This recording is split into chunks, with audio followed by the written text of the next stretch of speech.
Okay, what I'm doing here is I'm going to be testing this in hot water. Right now we've got water pretty much boiled and it's at 62 degrees centigrade.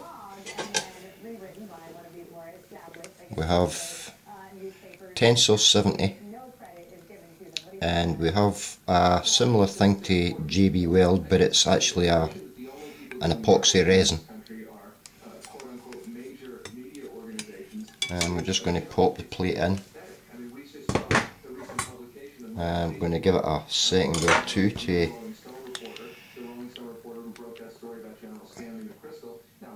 that's now sitting at 57. So it's sitting at 57 degrees centigrade. 56.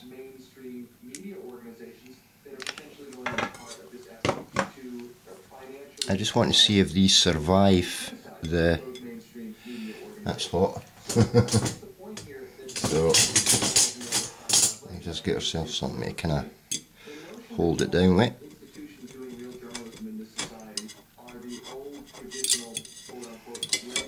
And turn it over there. So, now the tensol it gives way at that kind of temperature. This holds tight. So the epoxy resin pretty much stays in situ and it even feels okay, it feels secure. This loosens up and parts company with the parent metal. But you know, why we're doing this is most hydrogen units will run hot and we have to kind of know a temperature we're working with. So the tensol, while it's at lower temperatures, it's fine. It will go around the hole and it will insulate your hole edges.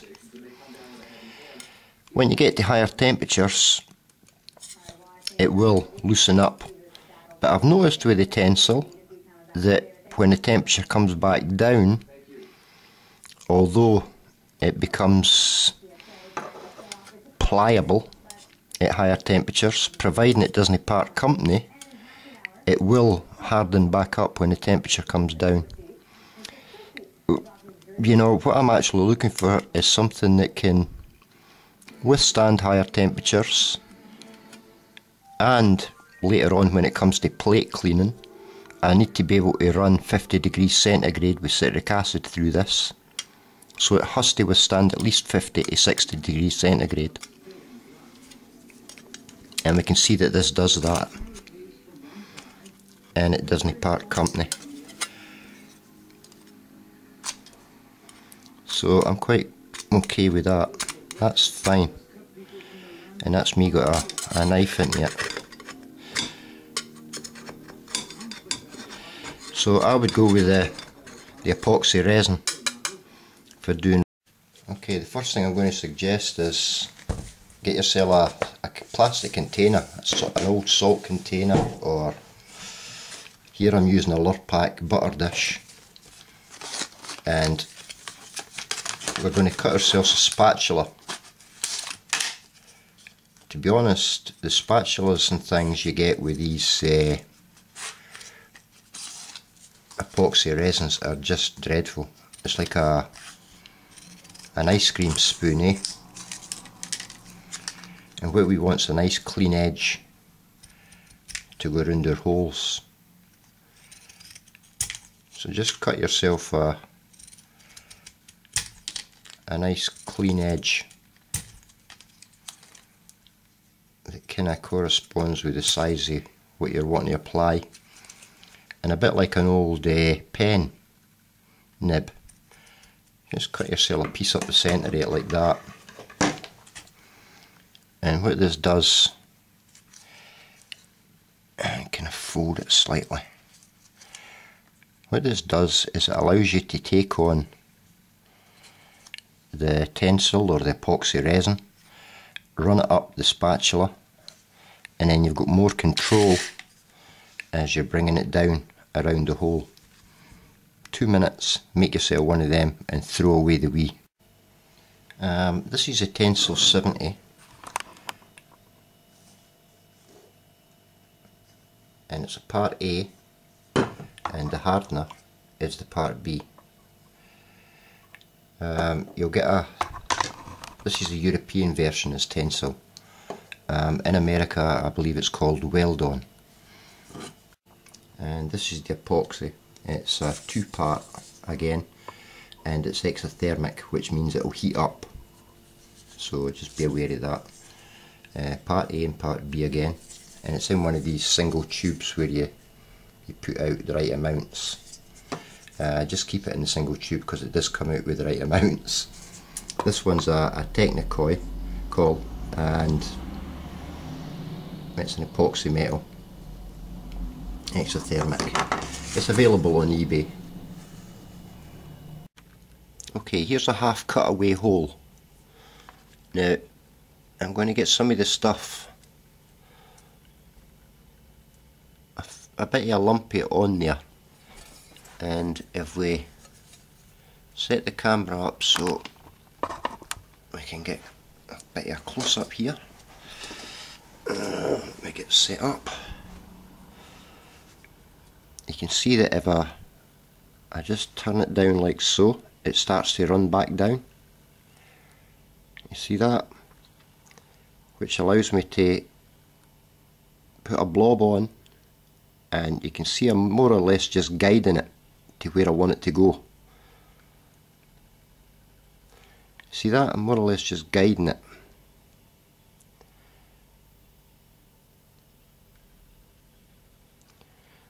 Like so. So I'll get another blob. There, it's on there.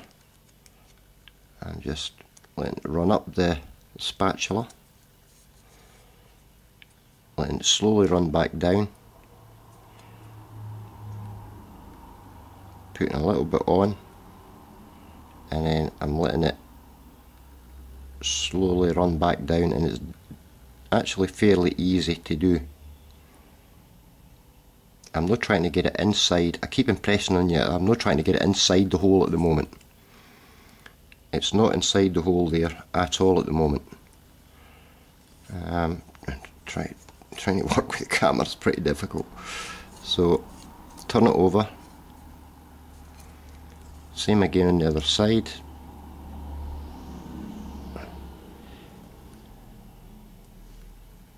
And I'm just letting it run back down and go around the edge of the hole. I'll do the same again in this one.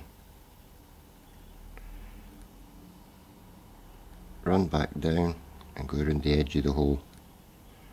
And I'm going to let this sit and cure. Now, after about an hour with this particular stuff, it's just tacky enough as not to stick to me, and yet still pliable enough as to push down any height, and just press down and get rid of any undue height that we didn't really want. Again, you just need to kind of work with it and get a feel for it. Okay, I'm going to cover a couple of points to watch out for first. When you're applying these and you're putting it on, do the sides first, both sides, turn it over and do the other side. Don't try and get the inside of the hole just yet. Do it in 2 stages, because you'll find if you try and do the inside of the hole, it's going to lump up and it's going to run out during the drying process. You're going to end up with a big globules on the other side of the plate.